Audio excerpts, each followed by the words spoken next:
a billionaire's cruel mockery of a homeless girl's artwork became the mistake that would change his life forever. In an instant, his wealth and power meant nothing as a simple drawing exposed the emptiness within him. What began as a moment of heartless ridicule would lead to a discovery so profound it would break through decades of emotional armor. This is the story of how a child with nothing taught a man with everything, the one lesson his billions couldn't buy. Maxwell Harrington had the world at his fingertips. His tech empire stretched across continents. His net worth had so many zeros that even his accountants had stopped counting. And his name adorned buildings in every major city. At 52, he commanded rooms with a mere glance and closed billion-dollar deals with a single nod. The Wall Street Journal had dubbed him the digital King Midas. Everything he touched turned to gold, and his ruthless business acumen had become legendary. But behind the gleaming smile that graced magazine covers lurked a man who felt nothing. A vast emptiness that no acquisition could fill, no matter how expensive or exclusive. His sprawling mansion in the hills echoed with emptiness each night. 40,000 square feet of marble, glass, and designer furniture that felt more like a museum than a home. The art on his walls, Picassos, Monets, and Basquiat's, were investments, not passions. He couldn't remember the last time he'd actually looked at any of them. The relationships in his life were transactional. Everyone wanted something. His inner circle consisted of yes-men and sycophants who laughed at his jokes and praised his genius while secretly updating their resumes. 3 divorces had taught him that love was just another commodity to be bought and sold, with prenuptial agreements thicker than novels. Even his charitable donations were calculated tax write-offs, carefully orchestrated by his PR team to maximize positive press coverage while minimizing actual impact on his fortune. Sentiment is for the weak, he often told his executives during their quarterly retreats to exotic locations. In this world, you're either the one writing the checks or the one begging for them. There is no middle ground, no room for hesitation. His voice would grow cold as he delivered these lines, his eyes scanning the room for any flicker of disagreement, ready to crush it. Maxwell believed this truth with absolute conviction. It had been hammered into him by a father who measured affection in achievements and refined through decades of corporate warfare, where he destroyed competitors without remorse. His worth was measured in dollars and power, and by that measure, he was worth more than most small countries. What need did he have for anything else? Compassion had never built an empire. Kindness had never closed a deal. Empathy was a luxury for those who couldn't afford ambition. His morning routine never varied. A precisely calculated protein, shake prepared by his personal nutritionist, a punishing workout with a trainer who charged more per hour than most people made in a month, and a briefing on overnight market movements in Asia while his driver navigated through traffic in his custom Bentley. Human interaction was limited to those who served a purpose. Anything else was inefficient. But Maxwell's carefully constructed world was about to collide with something his billions couldn't control. It was a crisp autumn evening when Maxwell's carefully controlled life veered off script. He had just delivered the keynote address at his foundation's annual gala, where the city's elite had gathered to congratulate themselves on their generosity while sipping $1,000 champagne. His speech, crafted by a team of writers and delivered with practiced precision, had received a standing ovation. The event had raised over $30 million for children's education, though Maxwell knew most attendees were there for the tax benefits and networking opportunities rather than any genuine concern for underprivileged youth.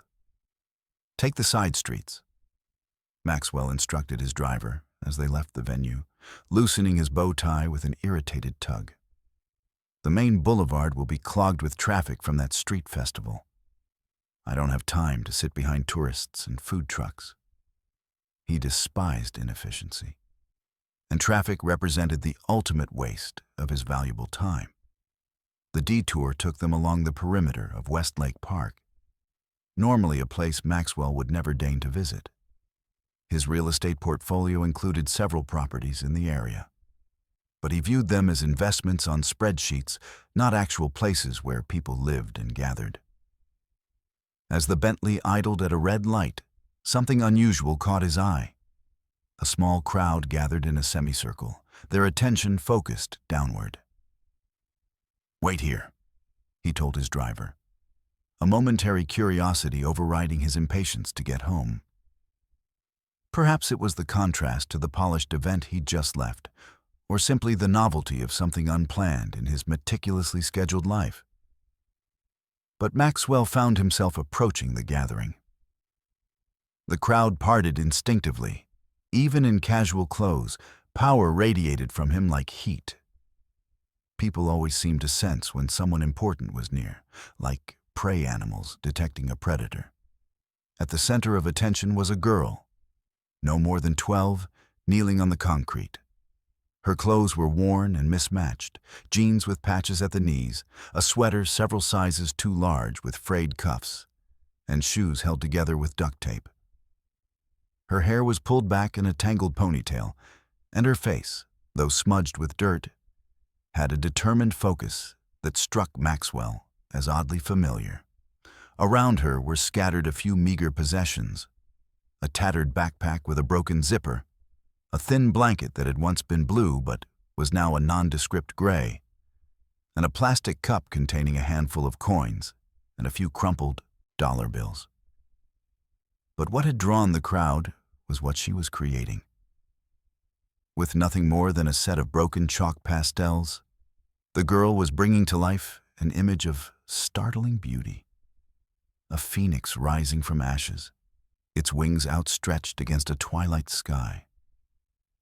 The detail was extraordinary, the colors vibrant despite her humble materials. The bird's eyes seemed to contain an almost supernatural wisdom, and the flames surrounding it appeared to dance on the concrete.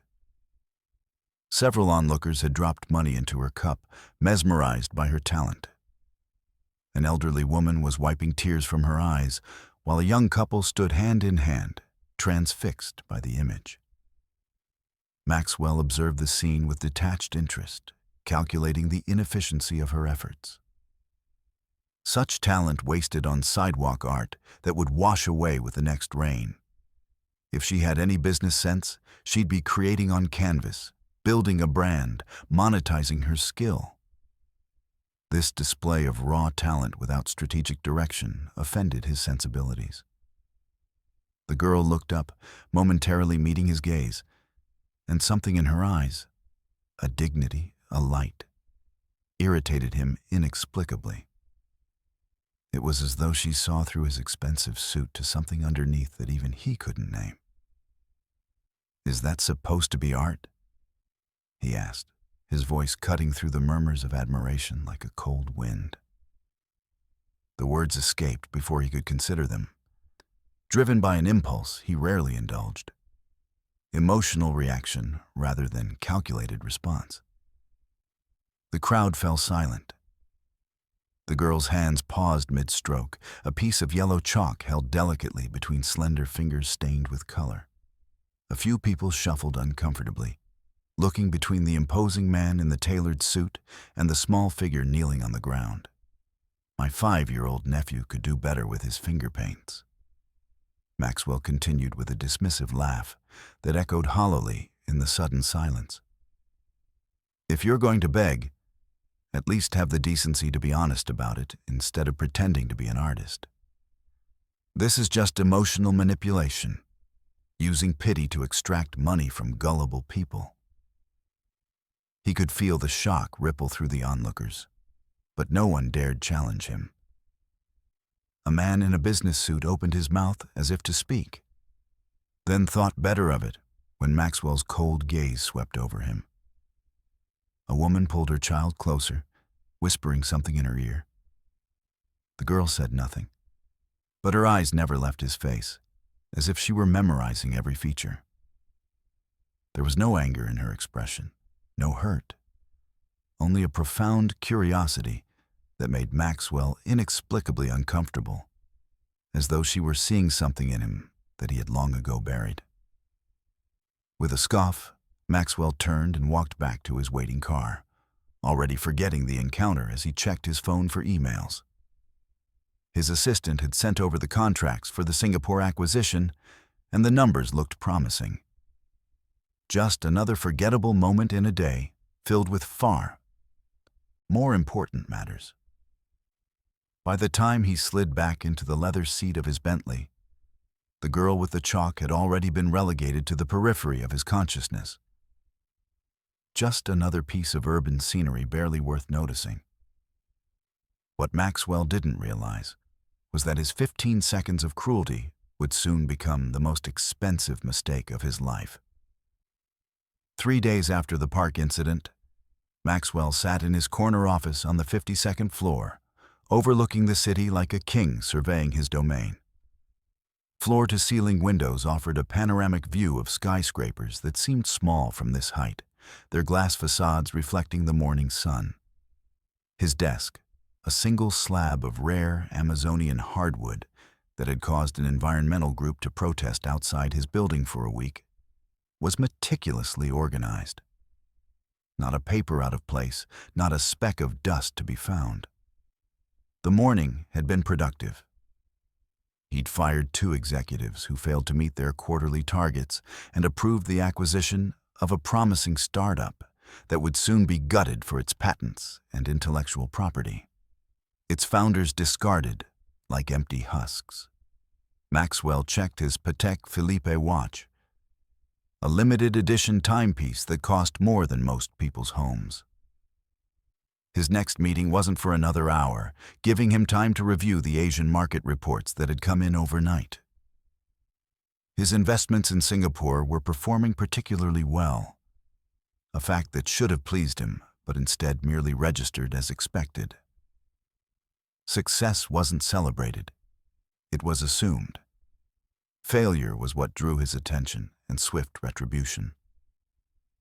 "Mr. Harrington." His assistant's voice came through the intercom, interrupting his thoughts. Jessica had been with him for 6 years, longer than any of his marriages had lasted, primarily because she anticipated his needs and never wasted his time with trivialities. The fact that she was interrupting him now was unusual enough to warrant his attention. "There's a Ms. Elena Vasquez here to see you. She doesn't have an appointment, but she's quite insistent. She says it's an urgent matter that requires your immediate attention." Maxwell frowned, the expression creating deep lines in his forehead that his dermatologist had recently suggested could be addressed with Botox, a suggestion he had dismissed with characteristic contempt. He didn't take unscheduled meetings, ever. His time was allocated weeks in advance, each minute accounted for and assigned a monetary value that few could afford. "Who is she?" he asked, his voice carrying the edge that made junior employees tremble.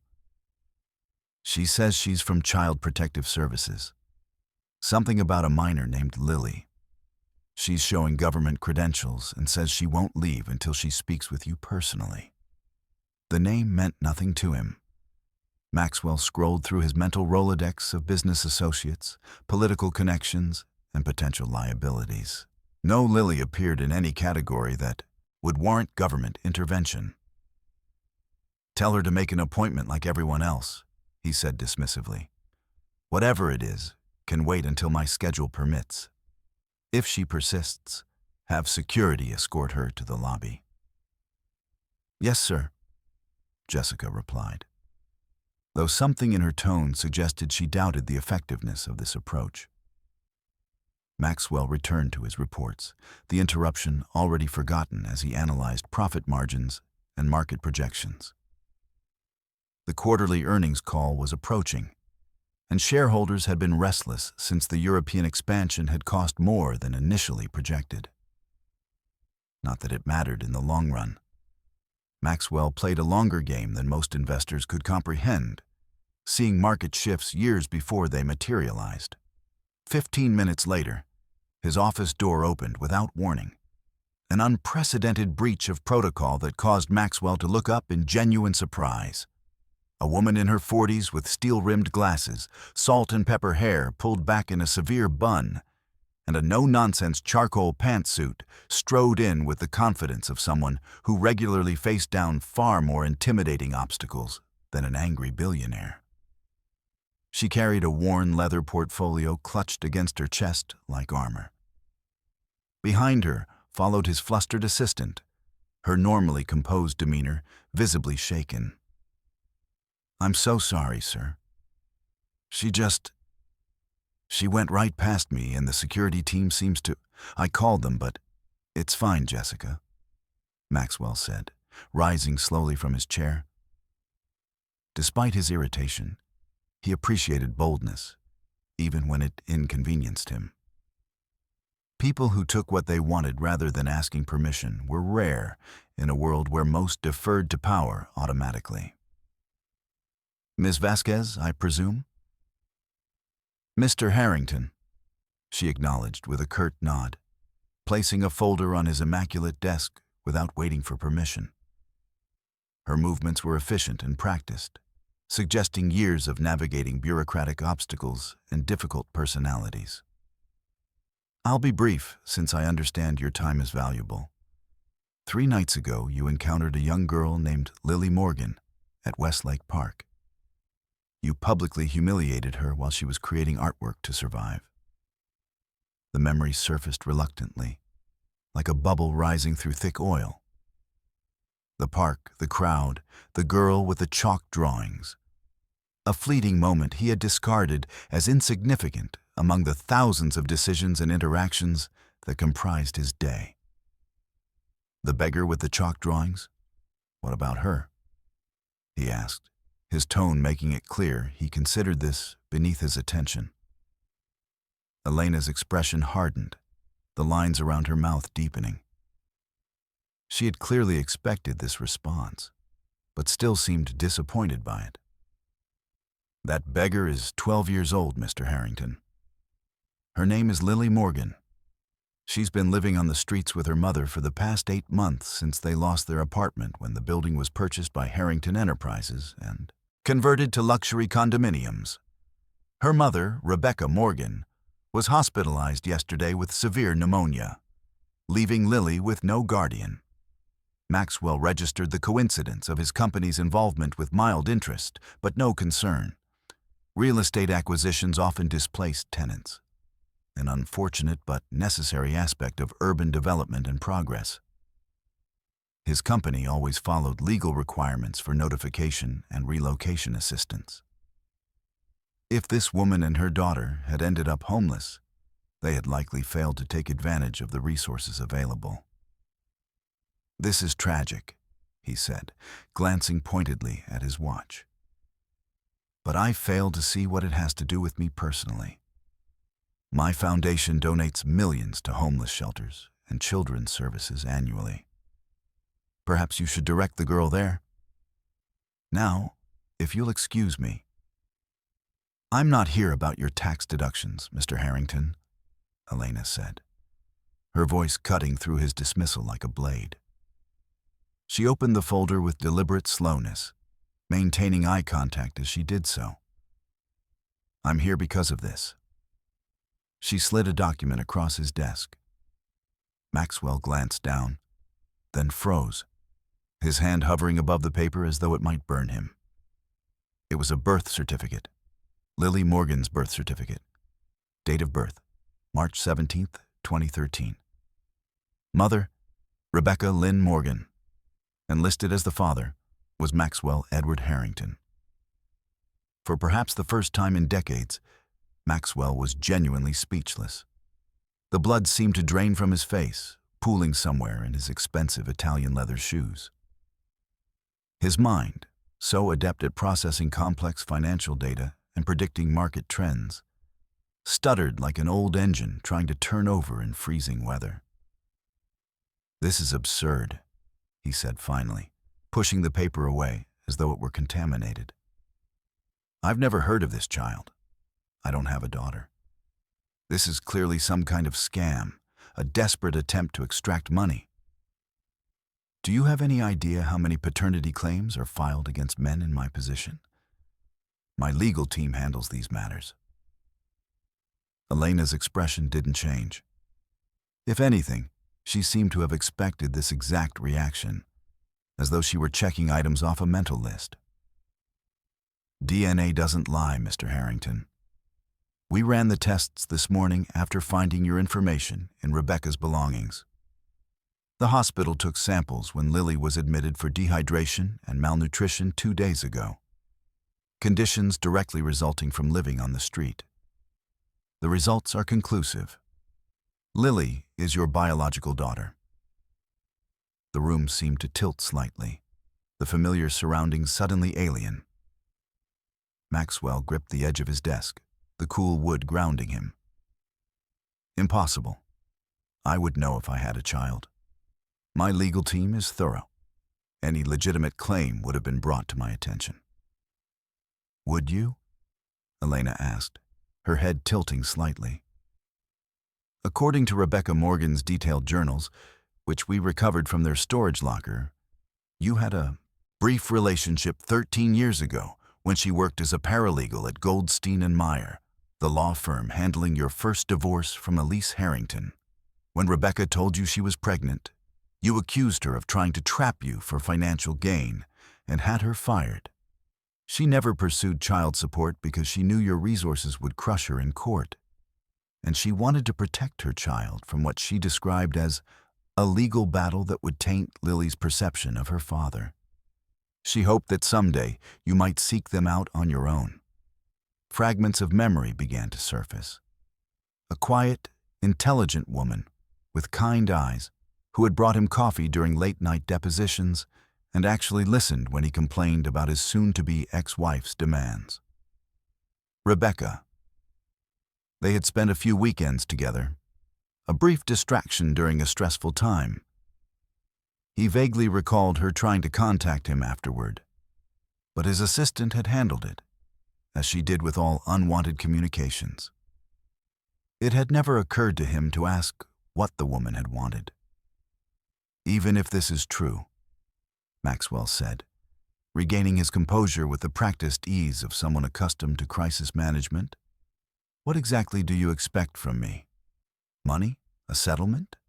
I'm happy to have my team arrange appropriate support, but I'm not interested in disrupting my life for a child I've never met.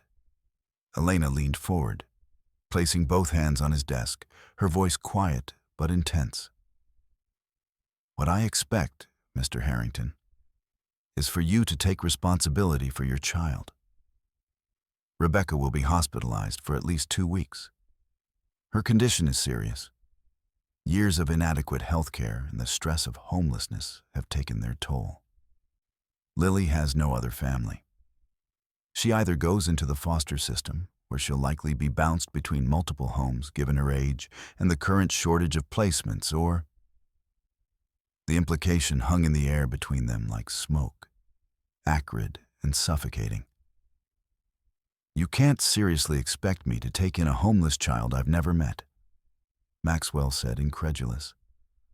I run a global company with operations in 17 countries. I travel constantly. I'm in meetings 14 hours a day. I'm not equipped to babysit. It would be irresponsible for everyone involved. Then I suggest you get equipped, Elena replied, standing to her full height. There was no anger in her voice, only a calm certainty that was somehow more unsettling. Because right now, you're the only parent Lily has. And after what I witnessed in that park, a grown man publicly humiliating his own daughter without even knowing who she was, I'm not particularly sympathetic to your scheduling conflicts. She placed a business card on his desk, the simple white rectangle somehow more threatening than any legal document. Lily is currently at Mercy Children's Center, recovering from her recent hospital stay. You have until 5 p.m. today to make arrangements, or we proceed with emergency foster placement. Given the circumstances and your obvious resources, the court will likely fast-track any petition for temporary guardianship. As Elena walked to the door, her sensible heels clicking on the marble floor, she paused and turned back. Oh, and Mr. Harrington? That phoenix lily was drawing when you mocked her? She creates one every year on the anniversary of the day you rejected her mother. She says it represents rising from the ashes of abandonment. She's been winning regional art competitions since she was 8, despite having no formal training. Quite the artist, your daughter. She has your eyes, by the way. The door closed behind her with a soft click that somehow felt more final than a slam would have. Maxwell remained standing behind his desk, the birth certificate still lying where Elena had placed it. The name, Lily Morgan Harrington, staring up at him in official black ink. For the first time in years, his next meeting was the furthest thing from his mind. The empire he had built, the wealth he had accumulated, the power he wielded, all of it suddenly seemed hollow in the face of a simple truth he had never considered. Somewhere in this city was a child with his blood in her veins, his name on her birth certificate, and his cruelty fresh in her memory. The intercom buzzed. "Sir?" Jessica's voice sounded uncertain. "Your 11:30 is here. Should I reschedule?" Maxwell stared at the birth certificate for a long moment before pressing the button. "Cancel all my appointments for the rest of the day, and get me everything you can find on Rebecca and Lily Morgan. Everything." As he sank back into his chair, Maxwell Harrington, the man who controlled markets and moved billions with a signature, felt something he hadn't experienced in decades: complete and utter loss of control. The carefully constructed narrative of his life had just been rewritten by a single piece of paper and a 12-year-old girl with chalk-stained fingers who drew phoenixes rising from ashes. The Mercy Children's Center was housed in a converted Victorian mansion on the outskirts of the city, a relic of more gracious times, now serving as a temporary haven for children caught in life's crossfire. The building stood 3 stories tall, its faded grandeur still evident in the intricate gingerbread trim, the sweeping wraparound porch, and the stained glass window that crowned the entryway. Once the home of a lumber baron who had made his fortune clear-cutting the very forests that had sustained indigenous communities for centuries, it now offered sanctuary to those displaced by modern capitalism's equally ruthless machinery. Maxwell's gleaming Bentley Mulsanne, custom midnight blue with hand-stitched leather interior, looked obscenely out of place in the modest parking lot, drawing curious glances from staff members walking to their sensible sedans and practical SUVs. The irony wasn't lost on him. Wealth had always isolated him, but never had the divide between his world and others felt so stark and uncomfortable. "Wait here," he told his driver, straightening his Hermes tie, a nervous habit he thought he'd abandoned years ago. "This shouldn't take long." Even as he said it, Maxwell wondered at his own assumption. How long should it take to meet the daughter you never knew existed? Was there a protocol, a timeline for such encounters? For once in his meticulously scheduled life, he had no agenda, no clear objective beyond the nebulous concept of meeting this child who shared his DNA. The center's director, Dr. Sarah Chen, met him in the lobby, a warm space filled with well-worn furniture upholstered in cheerful patterns, shelves of donated books with cracked spines, and walls adorned with children's artwork. The contrast to his own sterile, minimalist penthouse was jarring. Everything here had been touched, used, lived with. Nothing was for display only. Dr. Chen was a compact woman in her 50s, with silver-streaked black hair pulled back in a practical ponytail, and intelligent eyes that assessed him without pretense. Maxwell noticed she didn't offer to shake his hand, a deliberate choice that spoke volumes about her impression of him before they'd exchanged a single word. "Mr. Harrington," she said, her tone professional but cool, like a doctor addressing a patient with a self-inflicted injury. Miss Vasquez informed me you might be coming. I understand you're here about Lily Morgan. Yes, Maxwell replied, uncomfortable with the scrutiny in her eyes. He was accustomed to being the one who evaluated others, who held the power in every interaction. Here, in this children's center with its handprint murals and construction paper chains hanging from the ceiling, his usual authority felt diminished. I'd like to see her. Dr. Chen's expression remained neutral, but her posture shifted subtly, a guardian moving into a protective stance. Lily has been through a significant trauma. Her mother's hospitalization, her time on the streets, and now this sudden revelation about her parentage. I need to know your intentions before I allow that meeting. For a man accustomed to immediate compliance, this gatekeeping was jarring. In his world, doors opened automatically, people stepped aside, requests became immediate actions. The gentle but firm resistance from this woman, whose salary probably matched his hourly investment returns, was both novel and vaguely irritating. My intentions? I'm her father. I have a right to see her. The words came out more defensive than he'd intended, an automatic assertion of privilege rather than the reasoned response he prided himself on.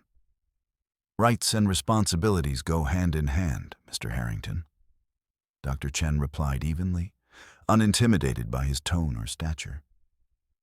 Until 3 hours ago, you were unaware of her existence, through no fault of hers. What exactly are you planning to do now? Children in Lily's situation don't need curiosity seekers or temporary saviors who disappear when the novelty wears off. They need consistency, commitment, and care. It was a fair question, and one Maxwell had been avoiding since Elena Vasquez had walked out of his office. His legal team had confirmed the DNA match with remarkable speed, money removing the usual bureaucratic delays, and was already exploring options ranging from financial support arrangements to potential custody agreements. But what he actually intended to do with this newfound daughter remained nebulous, a blank space in the otherwise detailed blueprint of his life. I'm still processing this situation, he admitted reluctantly, the unfamiliar taste of uncertainty bitter on his tongue. But I'm not in the habit of shirking responsibilities, even unexpected ones. Dr. Chen studied him for a moment, her gaze uncomfortably perceptive, then nodded. Follow me. But I should warn you. Lily knows who you are, both from the park incident and because her mother has been honest with her about her parentage. Don't expect a warm reception. She led him through corridors decorated with children's artwork, splashes of color and imagination that seemed to mock the sterile perfection of his own office with its carefully selected abstract paintings valued more for their investment potential than aesthetic appeal. They passed rooms where small groups of children engaged in various activities, a therapy session with puppets, teenagers huddled around a table playing cards, a toddler being comforted by a volunteer. Each tableau a reminder of the human cost of society's failures, the collateral damage of broken systems and broken promises. They stopped outside a room with art therapy painted on the door in rainbow letters, surrounded by handprints of various sizes. Through the window in the door, Maxwell could see a small figure hunched over a table, completely absorbed in whatever she was creating. Her dark hair, his color, he realized with a jolt, fell forward, partially obscuring her face as she worked. The sight triggered an unexpected memory, himself at that age, building intricate models of skyscrapers while his parents argued in the next room, losing himself in the details to escape the chaos of a marriage disintegrating around him. He had forgotten that child, buried him under decades of acquisitions and achievements. "Would you like me to introduce you?" Dr. Chen asked, her voice gentler now, perhaps recognizing the vulnerability in his expression, a look few had ever witnessed on the face of Maxwell Harrington. Maxwell shook his head. "No, I'll handle this myself." Delegation was his usual approach. He employed people specifically to handle uncomfortable situations. But something told him this was a moment he needed to face directly. Some responsibilities couldn't be outsourced, no matter how much one was willing to pay. As he entered the room, Lily didn't look up. The space was filled with natural light from large windows, the walls covered with artwork in various stages of completion. Art supplies were organized in colorful bins, a stark contrast to the near-empty backpack she'd had in the park. She continued working on her drawing, a detailed cityscape that Maxwell recognized as downtown, though rendered in fantastical colors that gave the familiar skyline an otherworldly quality. Purple skyscrapers reached toward an orange sky, while figures the size of ants moved through streets that seemed to flow like rivers. Her hands moved with confidence, each stroke deliberate, each color choice intentional. "Hello, Lily," he said, his voice sounding strange in his own ears, softer than his boardroom tone, but still stiff with uncertainty. The words felt inadequate, absurdly conventional for such an unconventional meeting. She paused, her hand hovering above the paper, but didn't look up. The colored pencil in her grip, electric blue, remained suspended over the cityscape like a tiny lightning bolt. "I know who you are." "Yes, I imagine you do." Maxwell remained standing awkwardly by the door, suddenly aware that all his negotiation skills, his ability to command rooms full of powerful executives, his talent for bending conversations to his will, all were useless in this context. He had prepared for hostile takeovers and market crashes, but not for this moment with this child. "You're the man who laughed at my phoenix," she said, finally raising her eyes to meet his. The resemblance was undeniable. She had his eyes, the same unusual shade of gray-blue that had stared back at him from mirrors his entire life.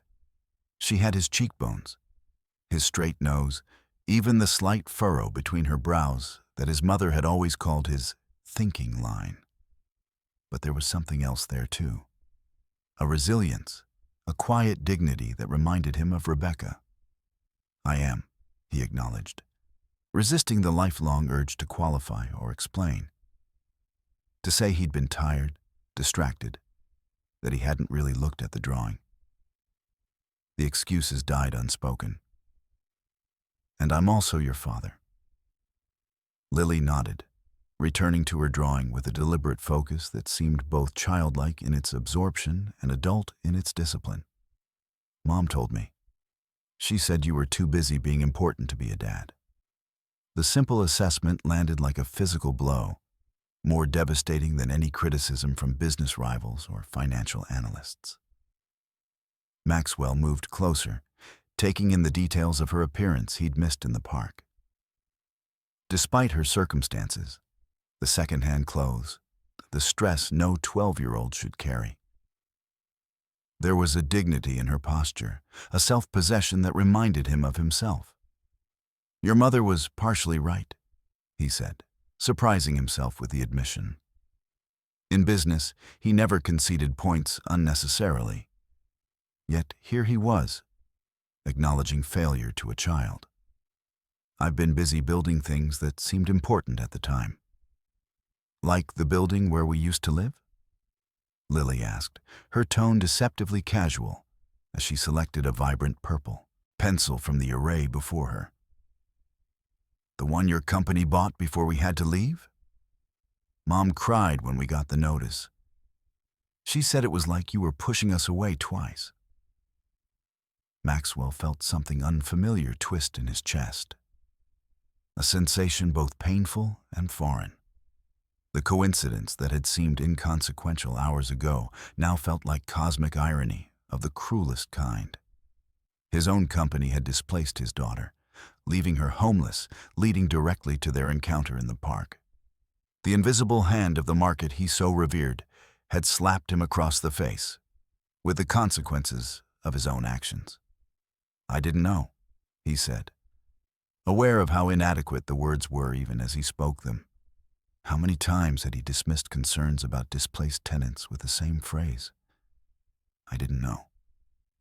As if ignorance absolved responsibility, as if not seeing the faces affected by his decisions made the effects any less real. "Would it have mattered if you did?" Lily asked, her eyes, his eyes, meeting his with a directness that few adults managed when facing him across a negotiation table. There was no accusation in her tone, only genuine curiosity, which somehow made the question more devastating. It was a question that cut to the heart of who he was, who he had become over decades of prioritizing profit over people. Would knowing this child existed have changed any of his decisions over the years? Would it have altered his ruthless approach to business, his single-minded pursuit of wealth and power? Would he have checked the tenant lists of buildings his company acquired, looked for her name among those being displaced by his vision of progress?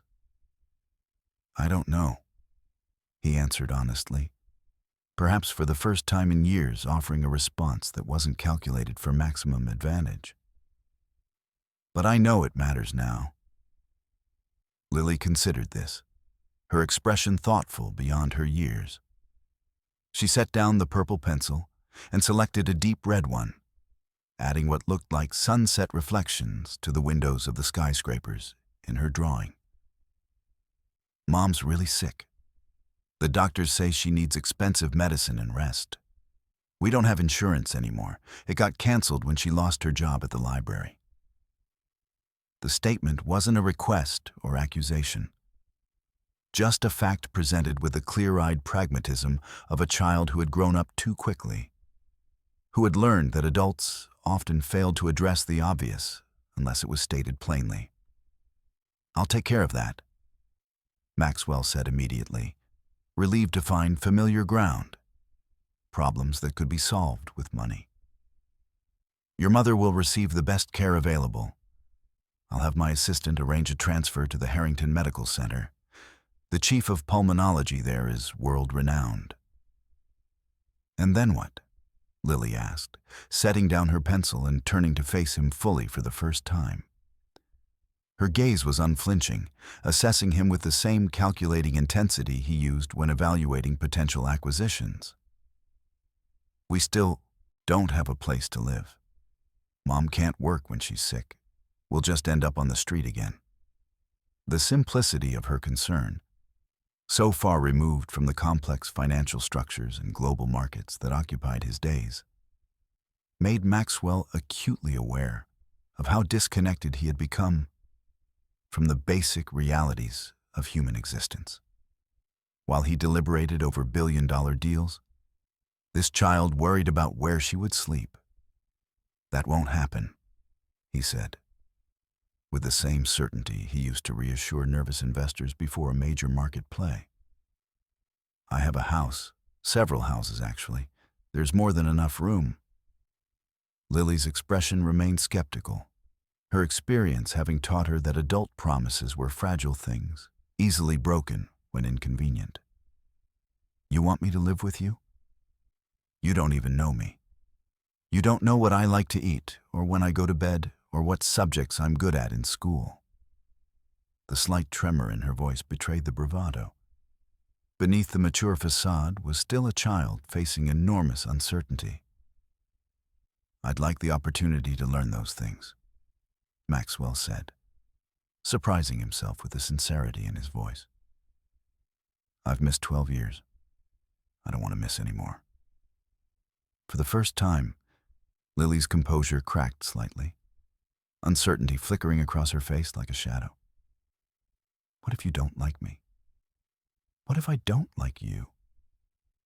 The questions tumbled out, revealing the fear beneath her careful control.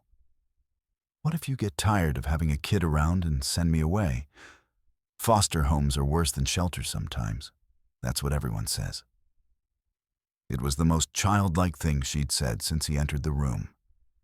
A reminder that beneath the prematurely adult exterior was still a 12-year-old girl facing yet another massive change in her already tumultuous life.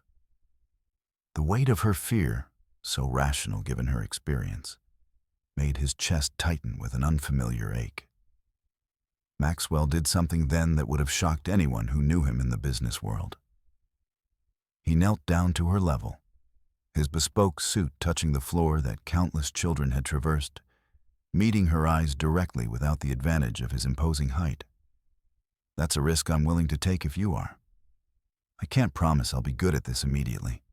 I've never been a father before. But I can promise I won't send you away, no matter what. Lily studied him with an intensity that made him feel transparent, as though she could see past the expensive suit and practice charm to something more fundamental. The scared boy who had built skyscrapers out of blocks while his parents' marriage crumbled. The young man who had replaced dreams of creating with the safer pursuit of acquiring. The adult who had buried vulnerability so deeply he'd forgotten it existed.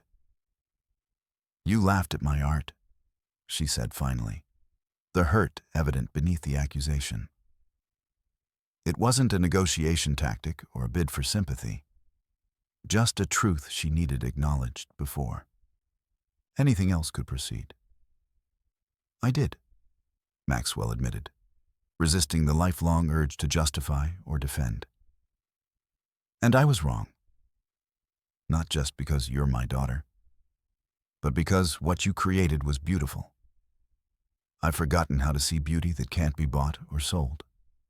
I've forgotten a lot of things that used to matter to me." Lily considered this for a long moment, then reached into her backpack, the same tattered one from the park, and pulled out a folded paper. She handed it to him without explanation, her expression guarded yet hopeful. Maxwell opened it carefully, conscious of the trust implied in the gesture. It was a drawing of the phoenix from the park, but completed, rising triumphant from swirling ashes, its wings spanning the entire page, its eyes containing a wisdom and determination that seemed to transcend the medium. The detail was extraordinary, each feather distinct, the flames rendered with such skill they almost seemed to move on the page. At the bottom, in careful lettering, was written, "Some things can't be broken." "Mom says art speaks when words aren't enough," Lily said, watching his reaction with cautious intensity. "This one's about not giving up, no matter what gets taken away. I draw it every year on the day you told Mom you didn't want us." Something shifted in Maxwell's chest, a sensation so unfamiliar, it took him a moment to recognize it as emotion unrelated to ambition or achievement. This child, his child, had created beauty from the ashes of abandonment and homelessness. She had persevered where he might have broken. She had transformed pain into something transcendent, while he had merely accumulated wealth as insulation against feeling anything at all. "It's extraordinary," he said, his voice rough with unexpected feeling. "You're extraordinary." Lily didn't smile. Trust would clearly take more than compliments. But some of the wariness left her eyes. "I'm not moving in with you unless Mom says it's okay when she gets better. And I'm keeping my art supplies. And I need to finish the school year at Westlake Elementary, even if it's far from your house. I promised Miss Abernathy I'd do the mural for the library." Maxwell nodded, recognizing a negotiation when he heard one, respecting the clarity of her terms. "That seems reasonable. I can arrange transportation to keep you at your current school. And perhaps, if you're willing, you could teach me how to see what you see when you create. It's been a long time since I looked at anything just for the joy of looking." For the first time, Lily's expression softened slightly, a glimpse of the child she might have been in more fortunate circumstances.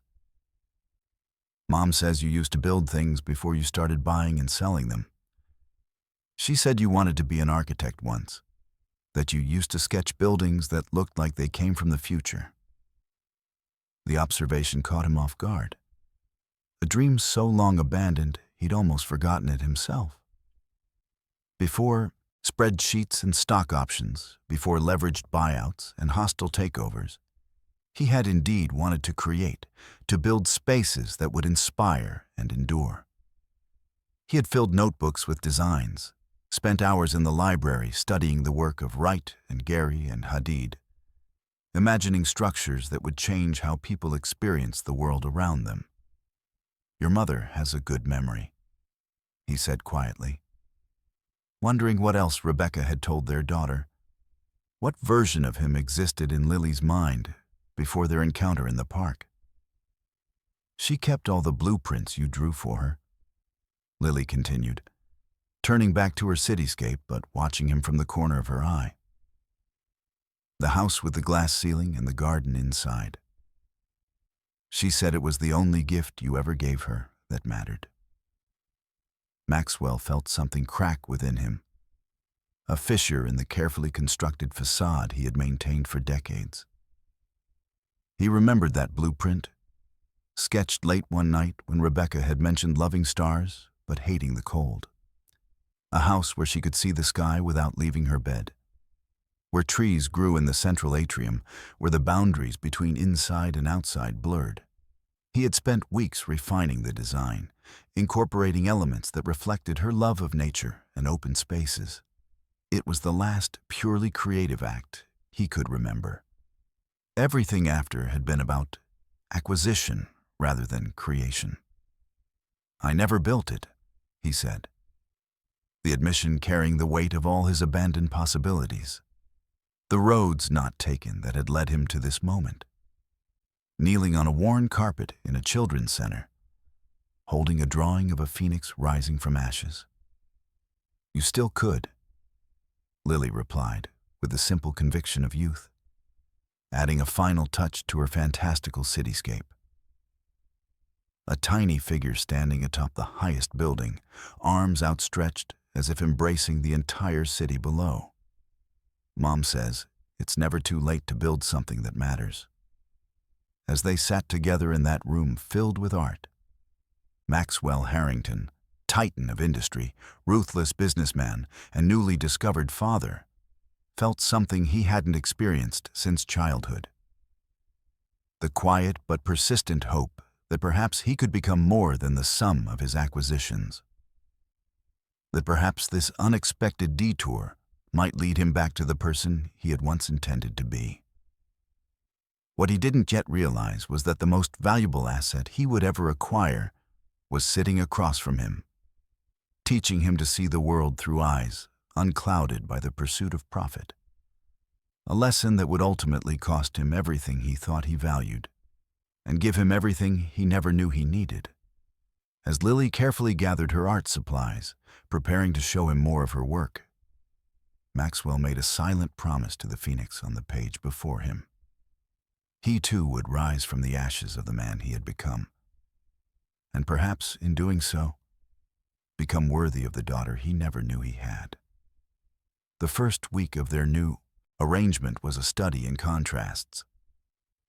Maxwell's penthouse, a sprawling 7,000-square-foot monument to minimalist luxury, occupying the entire top floor of the Harrington, the skyscraper bearing his name, had never felt so cavernous yet so crowded. Every surface was a statement of wealth. Rare marble imported from Italian quarries, furniture designed by celebrities whose waiting lists stretched years, art pieces selected not for personal connection, but for investment potential. It was a space designed to impress, not to live in. Into this sterile perfection came Lily, with her battered backpack and cardboard portfolio of drawings, her second-hand clothes, and quiet watchfulness. She moved through the space like an anthropologist in a foreign land, studying the strange customs of the wealthy with scientific detachment. "Where are your things?" she asked on that first evening, standing in the center of the great room with its floor-to-ceiling windows offering a panoramic view of the city below. "What do you mean?" Maxwell replied, setting down her small duffel bag in the guest suite that his housekeeper had hastily prepared. "Your personal things," Lily clarified, gesturing to the pristine surroundings. "Photos, souvenirs, stuff you like. Everything looks like a hotel." The observation was uncomfortably perceptive.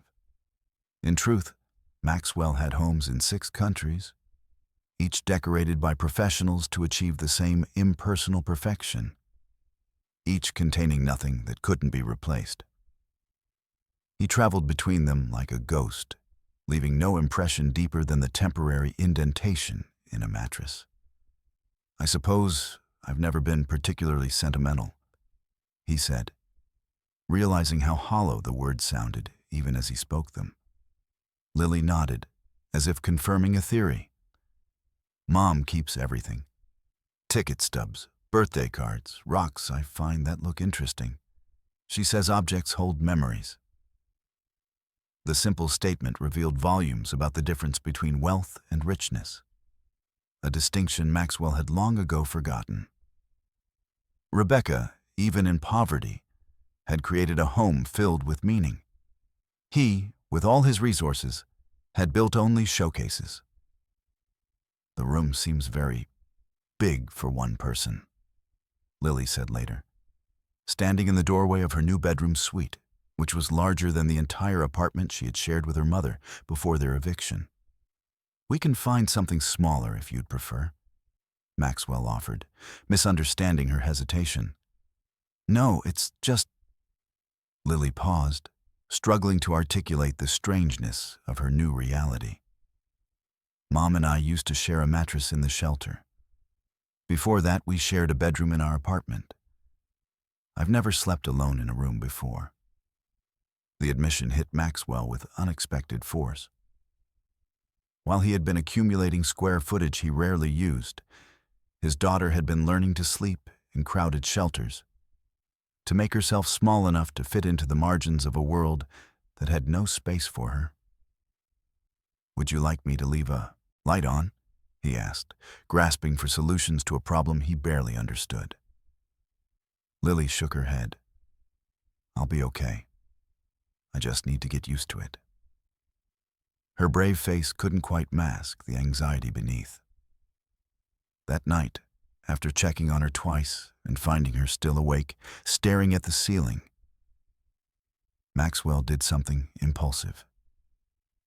He retrieved a box from his storage closet, one of the few personal items he'd kept over the years. Inside was a small model skyscraper he'd built as a child, the one possession he'd taken when leaving his parents' home at 18. "I thought you might like this," he said, placing it on her nightstand. "I made it when I was about your age. It used to help me feel less alone." Lily studied the miniature building with its careful details and tiny windows. "You really made this?" "I did. Before I became whatever I am now, I wanted to build things that would last." She touched the model gently, tracing its lines with an artist's appreciation. "It's like a little world." "Yes, I suppose it is," Maxwell replied, seeing the simple creation through her eyes, not as the childish effort he'd long dismissed it as, but as evidence of dreams he'd once held. "Can you show me how to make one sometime?" Lily asked, her voice softer with approaching sleep. "I'd like that," Maxwell said, surprised by how much he meant it.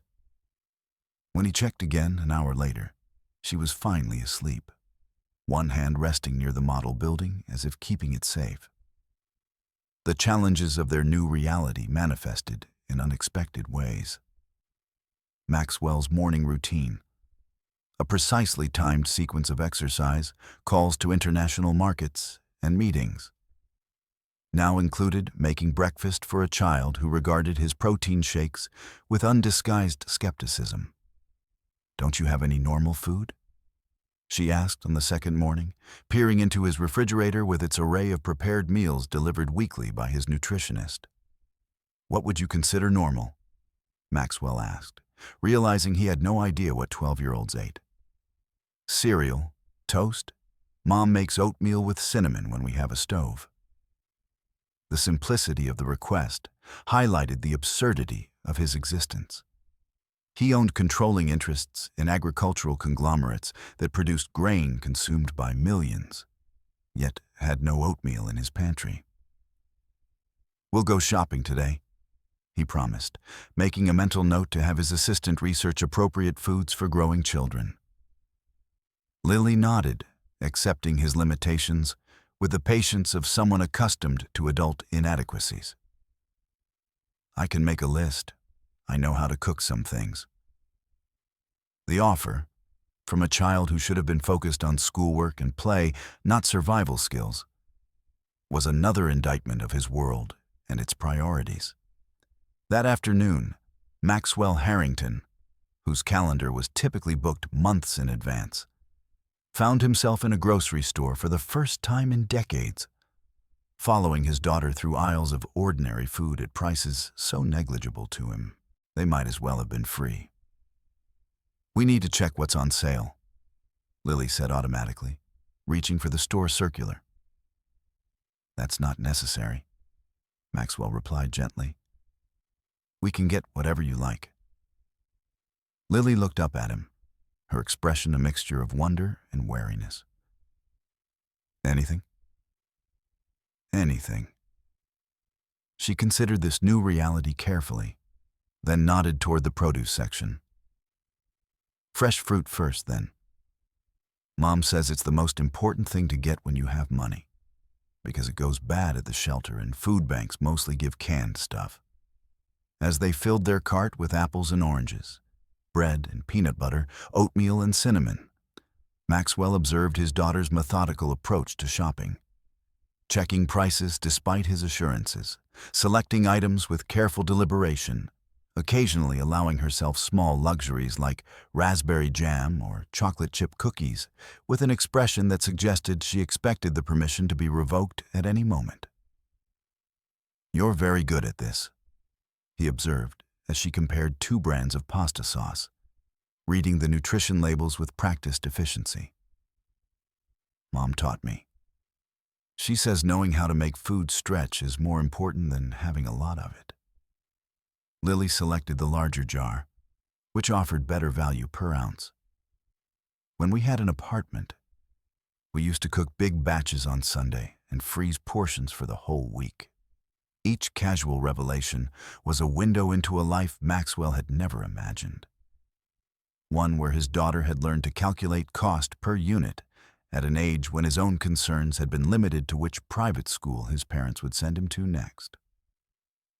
At the checkout, when the total came to less than what Maxwell typically spent on a single business lunch, Lily watched him hand over his credit card with a mixture of fascination and concern. "That's a lot of money," she whispered as they left with their bags. "Not really," Maxwell replied. Then, seeing her expression, added, "But you're right to be careful with resources. That's very responsible." Lily nodded, accepting the compromise between her reality and his. "Mom says money doesn't solve problems, but it buys time to solve them yourself." The wisdom in the observation, so at odds with his own philosophy that wealth was both means and end, left Maxwell momentarily speechless. Rebecca had apparently taught their daughter a healthier relationship with money than he had managed to develop in 5 decades of accumulating it. The most profound adjustments came in the evenings, when Maxwell would typically retreat to his home office to continue working until exhaustion drove him to bed. Now, there was a child who needed attention, who had homework to complete and questions about her mother's condition that required thoughtful answers. "Can we visit Mom tomorrow?" Lily asked on the third night, looking up from her math worksheet. True to his word, Maxwell had arranged for Rebecca's transfer to the Harrington Medical Center, where she was receiving treatment for severe pneumonia complicated by long-term stress and malnutrition. Of course, I'll clear my schedule for the afternoon. The words came easily, though they represented a seismic shift in priorities that would have been unthinkable a week earlier.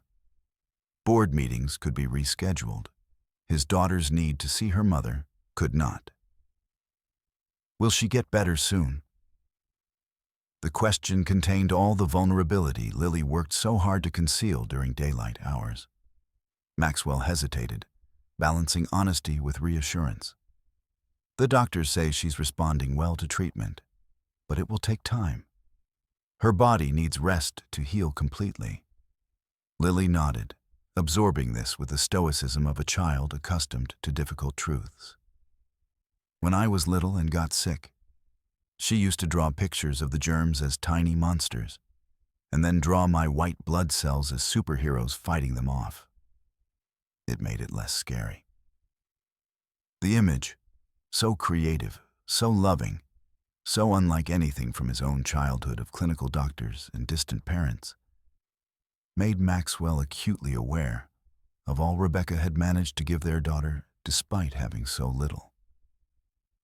That sounds like a wonderful way to understand illness, he said, trying to imagine the woman he had so casually dismissed, creating such moments of magic for their child. Your mother is very wise. She is, Lily agreed, returning to her homework. She always says problems look smaller when you draw them.